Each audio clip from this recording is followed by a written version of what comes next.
Coast Guard divers are back in the waters of the Bahamas, and this time they are not simply searching the surface. They are reportedly returning to specific locations connected to the disappearance of Lynette Hooker, carrying specialized equipment, underwater cameras, remotely operated vehicles, and a determination to answer questions that have remained unanswered for months.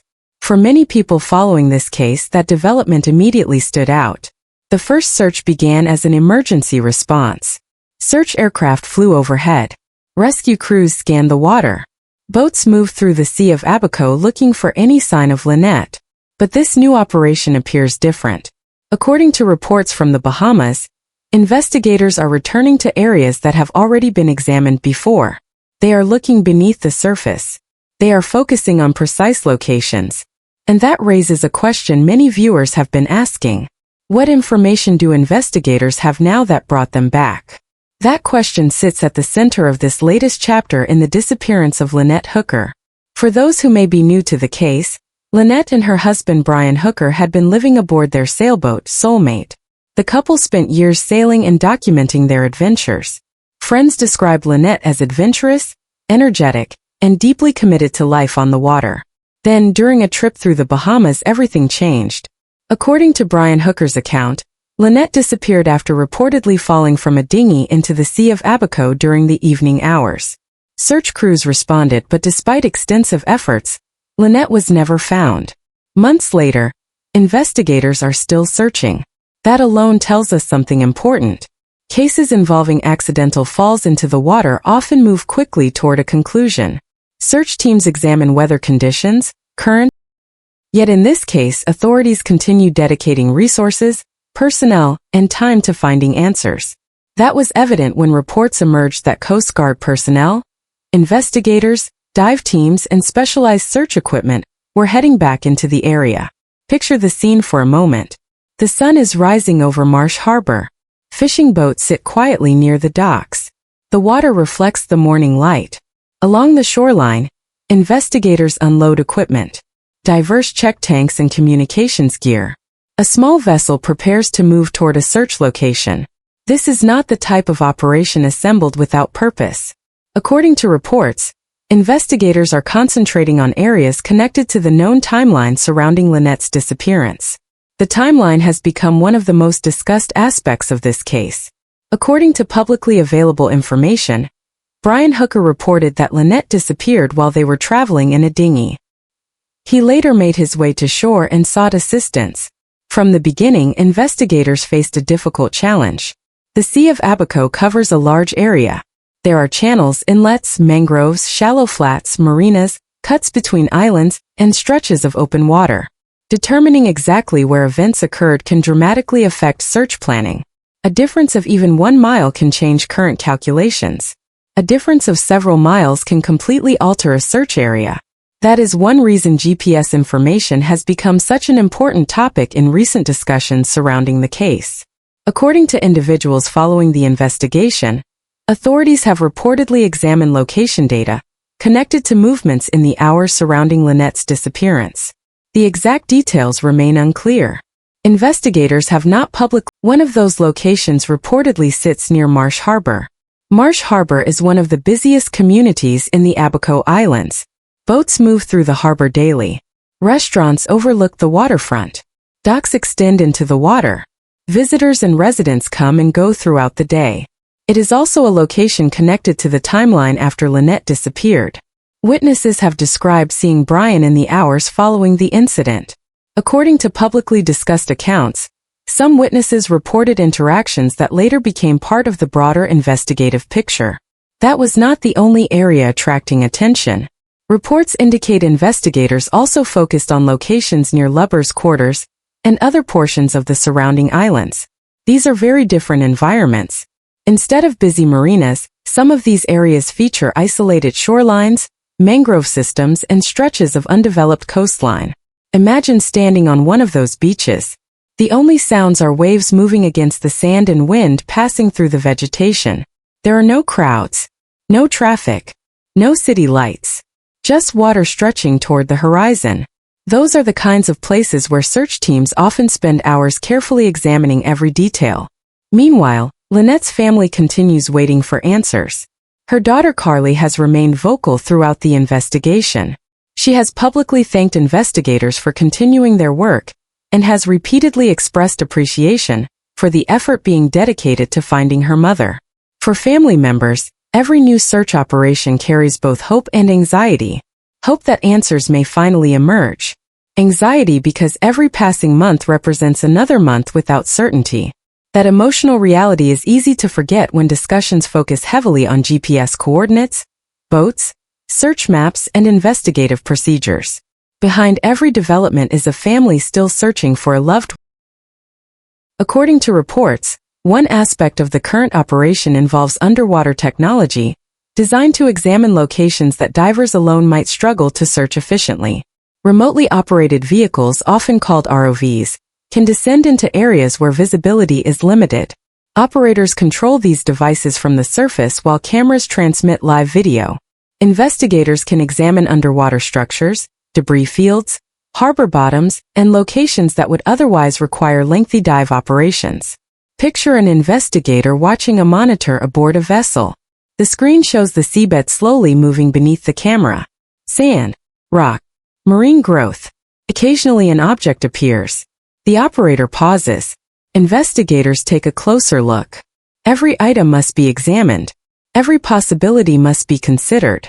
Search operations like this often require patience more than speed. That raised another question. What exactly are investigators hoping to find? Authorities have not publicly answered that question. In maritime investigations, underwater searches can involve many different objectives. Investigators may search for personal belongings. They may search for electronic devices.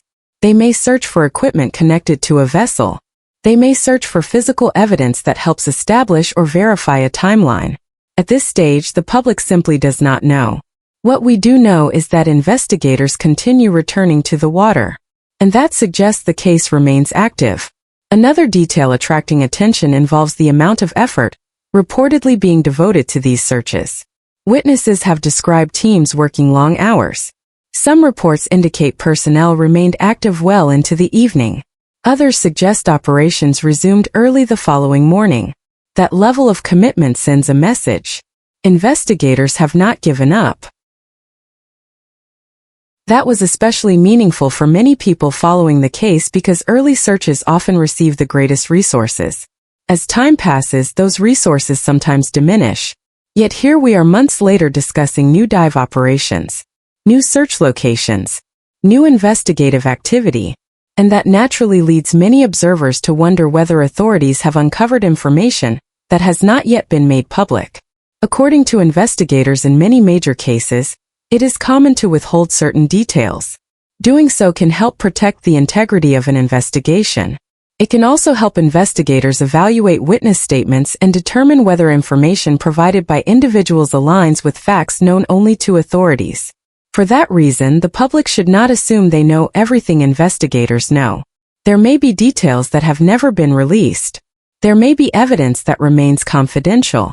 There may be witness statements still being evaluated. The exact scope of the investigation remains unclear. Meanwhile, people familiar with the boating lifestyle continue discussing practical questions related to the case. How far could a dinghy travel under certain conditions? What were the currents doing that night? How difficult would visibility have been after sunset? How quickly could someone disappear from sight on open water? Those questions matter because conditions at sea can change rapidly. Anyone who has spent time on boats understands that darkness creates challenges. Distances become difficult to judge. Lights appear farther away than expected. Landmarks disappear. Even calm conditions can feel very different once the sun goes down. That is one reason investigators frequently rely on data rather than assumptions. GPS records, weather information, witness statements, digital evidence, search modeling. All of these tools help create a more accurate picture of events. That wasn't the only thing people noticed. Public interest in Soulmate itself remains extremely high. The sailboat has become one of the most recognizable elements of the case. Photographs of the vessel have circulated widely online. Investigators have reportedly examined the boat extensively. Questions surrounding equipment, electronics, storage compartments, and onboard systems have generated considerable discussion. Authorities have not publicly detailed everything learned from those examinations, but vessels often contain valuable information. Navigation systems record movements. Electronic devices create digital records. Maintenance logs provide timelines. Photographs document conditions. Every detail can contribute to a broader understanding of events. Meanwhile, search teams continue focusing on the physical environment. The Bahamas presents unique challenges for investigators. Water clarity can be excellent in some areas and poor in others. Tides shift constantly. Weather changes quickly. Marine life affects underwater conditions.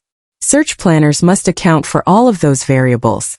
Imagine a dive team entering the water near a harbor entrance. The divers descend slowly. Visibility extends several feet ahead. Communication lines connect them to personnel above. Every movement is deliberate. Every search pattern follows a plan. Hours can pass before a single area is fully examined. That level of work helps explain why complex searches often continue over multiple days. For Lynette's family, however, the most important outcome remains simple. They want answers. They want certainty. And they want to bring Lynette home. That desire has remained consistent throughout the investigation. According to public statements, family members have repeatedly expressed gratitude toward investigators, while also emphasizing the need for continued effort. Many viewers can understand that feeling. Not knowing where a loved one is. Not knowing when answers might finally arrive. As investigators continue searching, another question remains in the background. What happens if these dive operations uncover something significant? At this point, nobody knows. Searches sometimes produce major discoveries. Other times they eliminate possibilities and help investigators focus elsewhere. Either outcome can be valuable. Finding evidence matters. But ruling out locations matters too. Every piece of information helps narrow the search. As the operation continues, people across the United States, Canada, the Bahamas, and beyond are watching closely. Some are longtime followers of the case. Others are learning about Lynette for the first time. But nearly everyone shares the same hope, that answers are eventually found. As another day of searching comes to an end, boats return to dock. Divers remove equipment. Investigators review notes. Search plans for the next day begin taking shape. The water grows quiet again. The sun settles toward the horizon. And the mystery remains. Why have investigators returned to these specific locations? What information guided them there? And could one of these underwater searches finally reveal the answer to what happened to Lynette Hooker? That remains the question at the heart of this case. Let me know what you think is the most important unanswered question investigators still need to solve. Do you believe the key lies in the timeline, the GPS data, witness statements, or something that has not yet been made public? And if you are following developments in the Lynette Hooker investigation, be sure to subscribe so you do not miss future updates as this story continues to unfold.